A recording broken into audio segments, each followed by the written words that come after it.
watching Washington at Work. I'm Diana Longrie. Thank you for tuning in. Washington at Work comes to you from the SCC studios out of White Bear Lake. Washington at Work looks at what's going on at Capitol Hill in Washington, D.C. Primarily, we focus on those issues of national importance, primarily peace, justice, and jobs. Last time on Washington at Work, we were looking at the issue of net neutrality and the importance of this issue for citizens and small businesses alike. We looked at the film footage of the hearing that was held, the public hearing that was held by the SCC. A couple of commissioners came to the Twin Cities area in August of 2010. I was there. Film footage was taken by the Uptake as well as myself, and we had an opportunity of listening to what many citizens had to speak about with regard to the importance of having net neutrality for themselves and for small business. What the FCC did in February, they enacted some rules with regard to the issue of net neutrality, where they came to a compromise. The FCC approved a compromise that would broadly create two classes of internet access, one for fixed line providers and the other for the wireless net. This, of course, has caused some controversy in certain circles, that they feel that those that are the fixed line providers or those that are the wireless providers, that they should be playing by the same rules. Then fast forward to this year, 2011. On March 9th, 2011, there was some hearings held at the Capitol with regard to this issue of net neutrality and the compromise ruling that the FCC enacted in December. And this, of course, is Resolution 37 to disapprove the FCC ruling that we just spoke about. Now, I have some film footage that I'd like to share with you. First, we have the opening remarks at this hearing, so that way you understand and can see what the perspective is of the Republican-chaired committee. Let's take a look. I'd like to call the Subcommittee on Communications and Technology to order.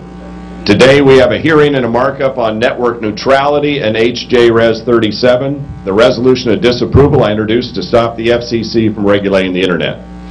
This is our second hearing on this topic. On February 16, 2011, this committee had a 3-hour hearing with all 5 FCC commissioners. At the request of our Democrat colleagues, I delayed a previously scheduled markup and scheduled this hearing to shed even more light on the impact of the FCC's rules for deregulating the Internet, or for regulating the Internet. I've introduced the resolution under the Congressional Review Act, which provides Congress with an expedited process to nullify agency rules. The resolution only requires a simple majority in each chamber and is filibuster-proof in the United States Senate. Because the form of the resolution is provided for in statute, it is not subject to amendment. The Internet works pretty well. It's the government that doesn't. However, on December 21st, 2010, the FCC adopted rules regulating the Internet without statutory authority to do so. But before we get into the harm the government regulation of the Internet will cause, it's important to realize that the FCC's underlying theory of authority would allow the Commission to regulate any interstate commerce communication services on barely more than a whim and without any additional input from Congress. I do not want to cede such authority to the Federal Communications Commission. Section 230 of the Communications Act makes it U.S. policy to, quote, preserve the vibrant and competitive free market that presently exists for the Internet and other interactive computer services unfettered by federal or state regulation, close quote. Under the FCC's rationale, its authority is bounded only by its imagination. This new rule is little more than a weak attempt to do an end run around the D.C. Circuit's Comcast BitTorrent ruling that the FCC failed to show it had authority to regulate the Internet. And do my Democratic colleagues agree the FCC has the authority to regulate the Internet in coffee shops, and bookstores, and airlines, and other entities? Well, the FCC believes it has that authority, and in its rule it declined to subject those entities to their new regulations. My opinion, this is an agency exceeding its congressional authority, and its action will hurt investment and cost jobs. Issues being struggled with is whether or not, one, does the FCC have the authority to be able to create regulations regarding the internet, and whether or not that the private industry can create managed or private tiered types of systems that do not create a level playing field. The FCC, many feel, is a consumer protection agency where they are looking out for the citizens. And one of the concerns that many people have is that if indeed there is not somebody who is watching and regulating exactly how the internet is managed or controlled or manipulated, that citizens who don't have anyone out there to advocate for them, or small businesses, that they will be left behind when the system is set up in such a way that only those with the money and the power are able to either manage or control what is going on the airwaves, who has access to the airwaves, who has access to the speed of the airwaves of the internet.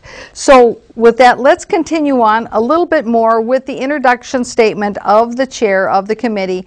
And as you can tell, obviously he is of the feeling that the FCC should have nothing to do with it, that it should be just left to the people who control the internet to decide what they're going to allow and permit and how they're going to charge, so that they ultimately have that control. Let's continue on.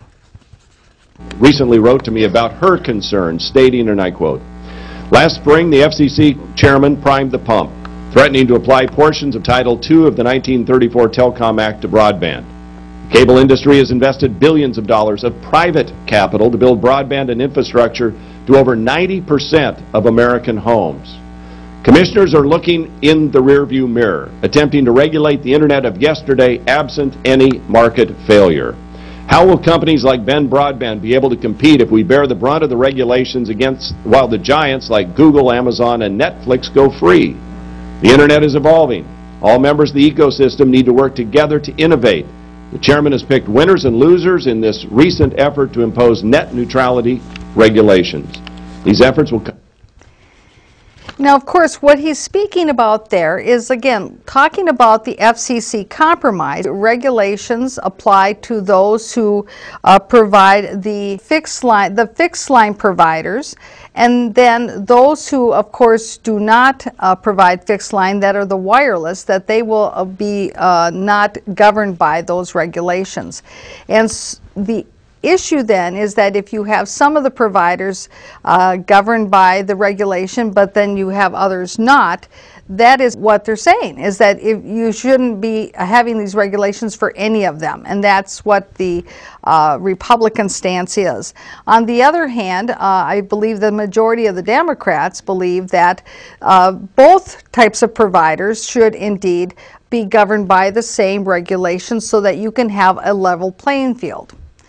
Another issue that is involved in this discussion is the idea of, if the companies are allowed to be able to create different tiered services based on different types of infrastructure and based on different types of funding mechanisms, and maybe even so much as saying who has access to the faster lines or who has other kinds of access that depending upon the prioritization as to what the content is, that they will then, if they are able to build into this tiered private managed system, that they can then use that money to invest more into building the infrastructure that's needed for the backbone of all of the internet system.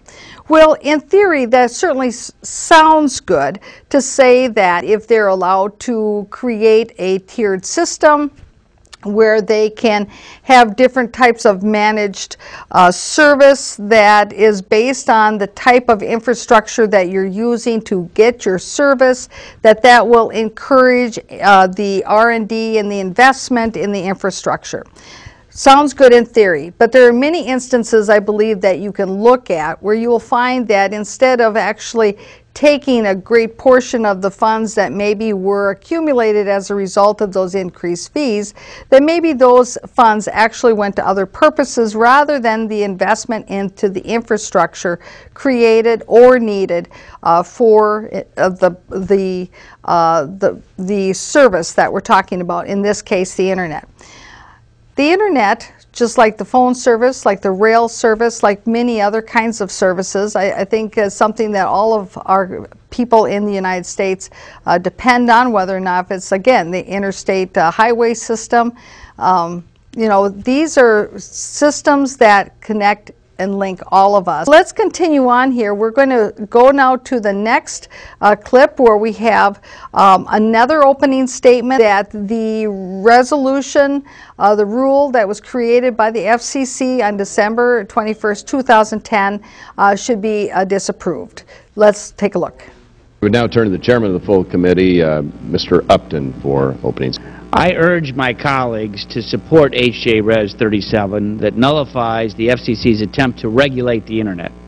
President Obama has said it is now his priority to focus on jobs. He has also said that his administration will avoid onerous and unnecessary regs that stifle investment and innovation.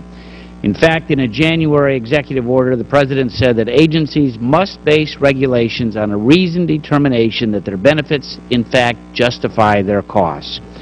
While the executive order does not apply to independent agencies, like the FCC, the President urged such agencies to follow it, and FCC Chair Janikowski has said that he does agree with the order's principles. Well, if the FCC had taken this approach for the last year, we might not have needed this resolution today. The reality is that if the FCC was truly weighing the costs and benefits of its action, that the agency would not be attempting to regulate the Internet. There is no crisis warranting intervention. The Internet is open and it's thriving precisely because we have refrained from regulating it. Imposing these rules will cause more harm than good by chilling the very investment and innovation that we need to ensure that the Internet keeps pace with the growing demands being placed on it. This will only hurt our economy. The Internet is not broken. The market has not failed. To justify its power grab for a favored sector, the FCC is simply speculating about the possibility of future harm. Apparently, they never heard the old phrase, if it ain't broke, don't fix it. Well, we can go one step further. As the late James Quello, who served as a Democratic FCC commissioner, said, if it ain't broke, don't break it. The FCC actually confesses in the order, albeit in the footnotes, that it did not conduct a market analysis. Where is the rigorous cost-benefit analysis and demonstration of need? We reviewed the response to our follow-up, and quite frankly, it's lacking. They point to paragraphs that contain little more than conclusory statements or summaries of comments. Let's be clear. I do not believe we should be regulating the Internet. But if we follow the FCC's logic, the agency would ultimately be regulating Google and any number of other Internet companies. Press accounts indicate that Google engages in subjective prioritization of some search results over others. This not only affects what traffic Internet users see, it also can have a financial impact on websites. Should the FCC be determining whether Google is engaged in unreasonable discrimination? Is Google's traffic management reasonable? Would it be appropriate for the government to intervene because of the possibility of future harm without an analysis of current problems or market power? I think not. Not for Google and not for anybody else. Ultimately, there is a question of authority. The FCC has changed the story about where it gets the power to issue these rules more times than it has uttered the word transparency. Each time it teeters from one weak explanation to another based on the most legal or political impediment it is facing.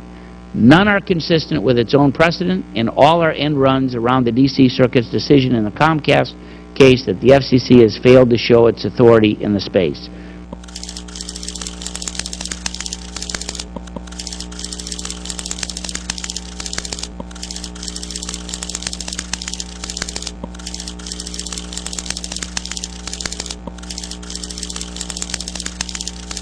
With that, I will recognize my friend, the gentleman from California, Mr. Waxman, for an opening statement as he needs to go to another committee hearing. Thank you very much, Mr. Chairman, and I want to thank my colleague, the ranking member of the committee, Representative Eshoo, for allowing me to go before her in making this statement. I want to thank you, Mr. Chairman, for agreeing to our request for a legislative hearing on H.J. Res. 37. It's a resolution of disapproval under the Congressional Review Act. Democrats on this subcommittee felt strongly that before we rush to consider this legislation, we would all benefit from hearing from companies, public interest groups, and economists. My concern is that there's an enormous disconnect between the facts and the majority's policy objectives. As we'll learn today, technology innovators oppose the disapproval resolution, consumers oppose the resolution, and economists oppose the resolution. Even broadband providers do not support the resolution.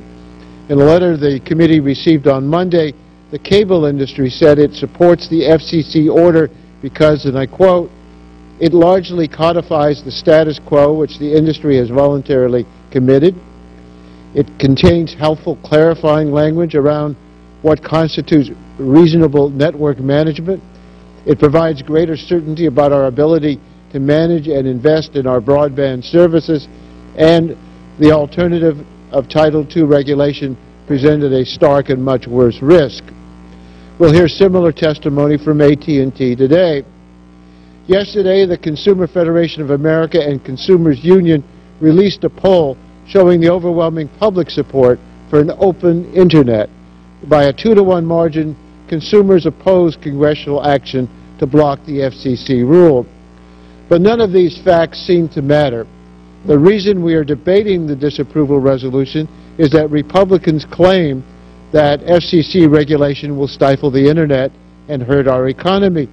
But the fastest growing, most innovative companies in America, companies like Google, Amazon, Netflix, and others, say exactly the opposite. They urge the FCC to adopt open Internet rules because, I quote, "Baseline rules are critical to ensuring that the Internet remains a key engine of economic growth, innovation, and global competitiveness." In fact, most of the Internet companies wanted stronger rules than those adopted by the FCC. I wanted to get independent advice, so our staff contacted economists at Stanford, NYU, USC, and other leading academic institutions. They told us that the FCC got the rules right. The phone and cable companies have near monopolies as providers of Internet access, especially wireless Internet access.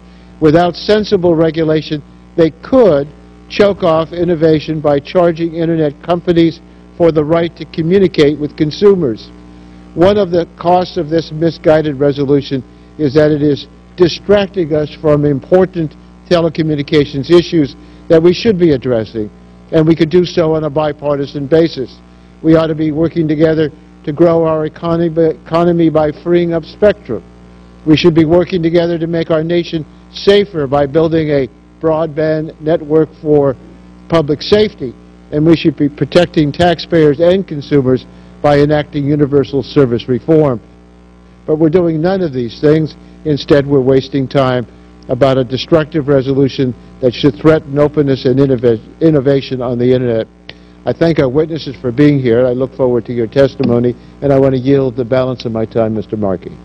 Thank you, Mr. Waxman, very much. Why is the Internet so important? It enables freedom of expression and the sharing of ideas across town or around the world. It prevents a single entity, whether it's a broadband behemoth or the government, from exercising total control. It is a vital tool that helps small businesses compete and expand, pumping life into our economy. That is what an open Internet is all about. One of our witnesses here this morning, Robin Chase, embodies the importance of an open Internet to our economy. Ms. Chase co-founded and ran Zipcar, a car-sharing service that's available in more than 200 cities across the U.S. She used the open nature of the Internet to build her innovative business from the ground up without having to ask permission from Verizon, AT&T, Comcast, or any other carrier for permission. Here are Zipcar's current numbers. 474 full-time employees, $186 million in revenue, 540,000 members. That's what the open internet means to our economy. This debate we're having today is not just a solution in search of a problem, it is a resolution in search of a problem.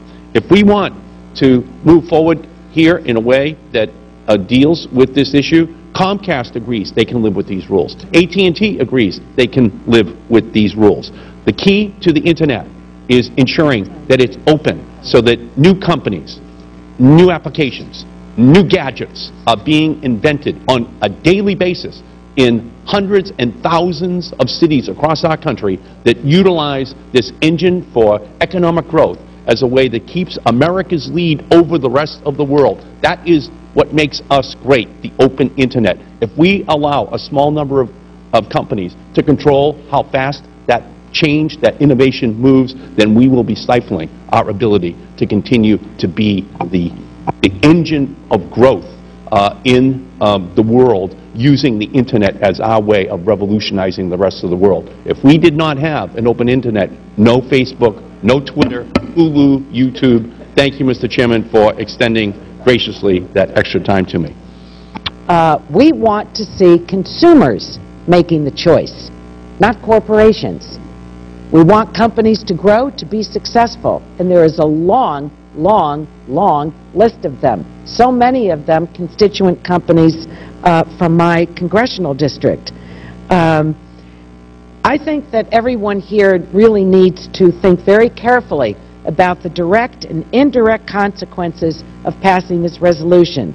Disapproving the FCC's rule is a serious threat to our economy, and I think it's a direct attack on transparency.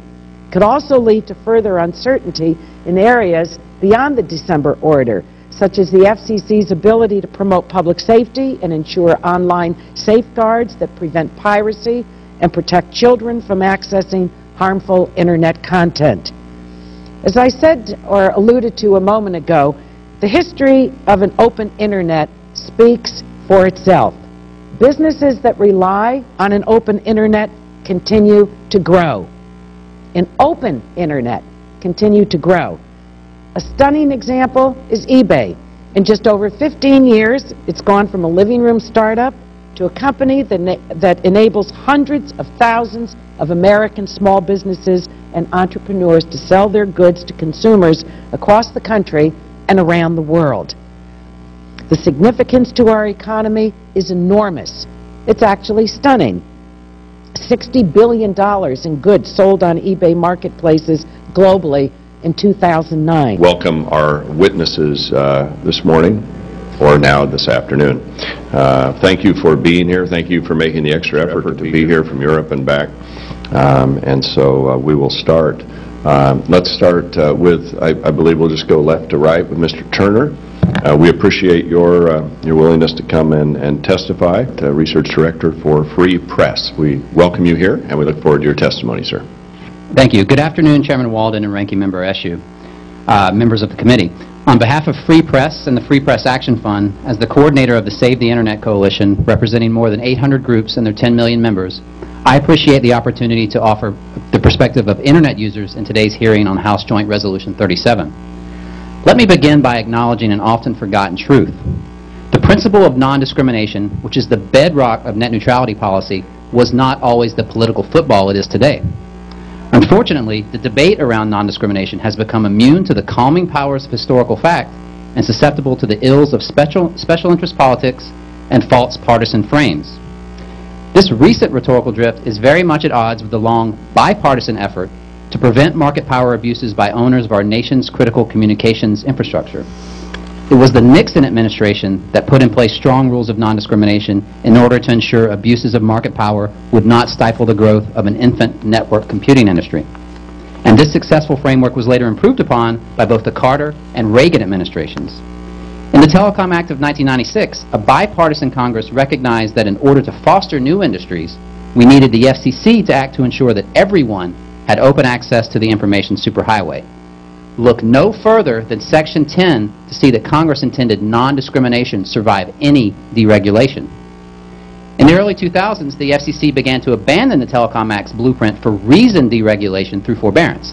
However, the Commission still recognized that the underlying non-discriminatory outcomes were worth preserving. SEC Chairman Michael Powell first articulated the 4 Internet freedoms that subsequently served as the basis for the open Internet provisions in the COPE Act, adopted by the House in 2006. And Chairman Kevin Martin took action in 2008 to stop Comcast's secret discrimination against certain Internet content. But recently, we've seen this debate move away from the shared goal of preserving the open Internet. The problem of market power in communications networks is very real and increasingly politically inconvenient. As a result, we've seen those who used to recognize this problem abandon those views.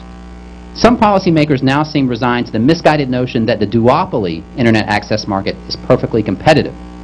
This is unfortunate because I believe we all agree that the Internet should be preserved as an open platform. Allowing gatekeepers to erect barriers to speech and commerce is an unacceptable outcome, and public policy should be used to prevent it. Now, this ties in very nicely with many of the comments that we heard on the previous issue of Washington at Work, where we had comments of citizens who spoke at the FCC public hearing that was held in August of 2010. Comments by citizens who were activists saying that this is one of the ways, the Internet is one of the ways that they are able to communicate their ideas, their freedom of speech to other people, other individuals at a cost that's low, a low-cost way of being able to communicate, to reach people, to not be isolated with their viewpoint. Particularly of interest was one individual who is fighting very much for bringing our troops home from Afghanistan, that he talked about how important it was to be able to have the open access to the Internet that he has in order to be able to do the work he does. We also heard from citizens who were small business owners, where they talked about how having an open Internet and having that type of access helps them to be able to compete with the big companies, because it helps with that level playing field, where suddenly now they too have access to being able to market their product to the world if that's what they choose to do. We heard from citizens who spoke of how the Internet is very important to them, because maybe in one case they had been homeless, and this was an opportunity for them to be able to get on the Internet, to be able to do job searches, to look for other information, to get online, to be able to complete coursework, to be able to have those types of opportunities that if for some reason the cable provider decided that that was not a productive or a financially important type of activity, it might be relegated to the back of the line. And so these are reasons why many citizens, the majority of citizens, actually support the concept that we need to have open access to the Internet, and that it be a level playing field for all individuals and all companies, no matter how much money you have and no matter who you are, what your political clout may be, what your political opinions may be, or what your station in life might be or could be in the future. With that, I want to thank you for tuning in to this episode of Washington at Work. We, of course, will return again next week with another episode. Hope to see you then. Thank you very much. Bye-bye.